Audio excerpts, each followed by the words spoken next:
What's up? So an update after 9 months of traveling. Wow. In India, 5 months in an ashram with an enlightened master, my God, Kedarnath Swami, my guru. He's amazing. Look at Australia. Isn't it beautiful? Isn't it beautiful where I live? I'm blessed to be here. Then after that, I did almost 4 months in Thailand, 10 weeks in Koh Phangan, party, sex, tantra island, which is a complete contrast of the ashram I was in before that. And then I went to jail in Thailand, as I already told you, in Koh Samui for 4 weeks and a week in the Koh Samui police station after, because I was in an overstay because I was in jail. So then I had to pay to get out of there. Long story short, but let's just rewind a little bit. So India was amazing.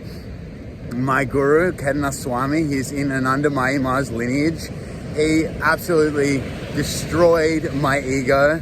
Ego crushed and crumbled, and what I mean by that is he mirrored me in every way you could possibly think of, because when someone's enlightened, they just show you yourself. They reveal you. They bring everything to the surface. They're not doing anything actually. They're just a mirror, and everything's coming up and surfacing.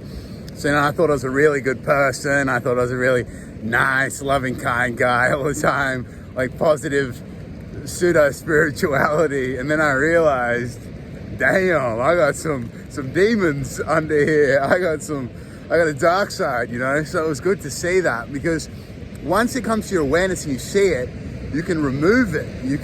The veils are lifted and it's confronting to see, but once it's seen, then if you sit with it, it can fall away. Then it can be healed, and then you can allow and invite more light to come in, which is what he did with me. So now I'm a conduit for that light. More positive light is filled within me. Okay, I still have my shadow sometimes, but it's less. Okay, I still have an ego, but it's less. Okay, but I still have bodily needs and desires, but they're not as strong. So that's the whole reason you want to meet an enlightened master, so they can work on you. But to meet them and actually get something from them, your cup has to be up, not down and closed, because the grace is always flowing. And if your cup's closed, you're not going to receive the grace. Even if you sit right in front of them, you won't have the eyes to see it. So you have to be in a state of surrender, in openness, open-heartedness, which is what a lot of old school men would perceive as weak, right? But it's a balance. It's all about balance. I'm not saying don't be masculine. I'm not saying don't be strong. I'm not saying don't be hardcore. I'm not saying don't be a man, because, society and the feminists are preaching, be soft, be feminine, be all that. And there's too many feminine men. Men are overly feminine. I'm just saying balance yourself. Don't be overly masculine, because too much masculinity and too much we got to be tough. We've got to prove ourselves. We've got to be competitive. We've got to prove our worth and fight for a woman and fight other guys to show how strong we are and tough we are, and work really hard and swear at each other. I mean, that shit's old, man. That is old. Drop that.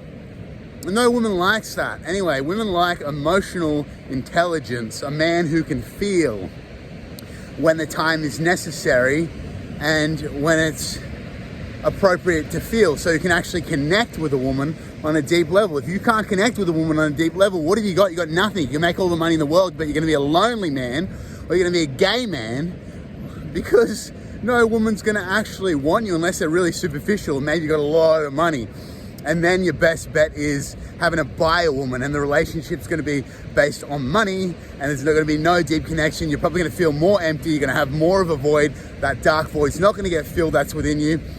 And you're not going to know why. You're going to have sex, maybe. It's a sexual transaction. And if you say, yeah, well, I'm happy with just a transaction, well, you're not. You think you are, but you're not. And you're lying to yourself. Everybody wants love. Everybody needs love. So, men, work on emotional intimacy. Work on balancing yourself out and becoming a all-around wholesome male, masculine and feminine. Embody both the traits. That's super important. So subscribe, lots of love. Peace out.